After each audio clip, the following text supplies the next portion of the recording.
Fighting a rearguard action against the KTM of Acosta. He's got nothing in the braking zone, has he, at all? At the moment, that medium front tyre is not working out for Bagnaia at all. Alex Marquez passed him going in 2-4, but that's brilliant by Bagnaia on the inside of Acosta going through 5. You can almost hear the crowd singing themselves hoarse in the main grandstand here.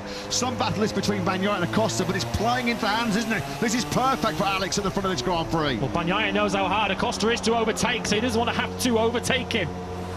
On board with Mir, attacking Quartararo's factory. We know how good, how late on the brakes Quartararo is, and he needed it down into that first corner. What a shot this is. Is Mir going to try and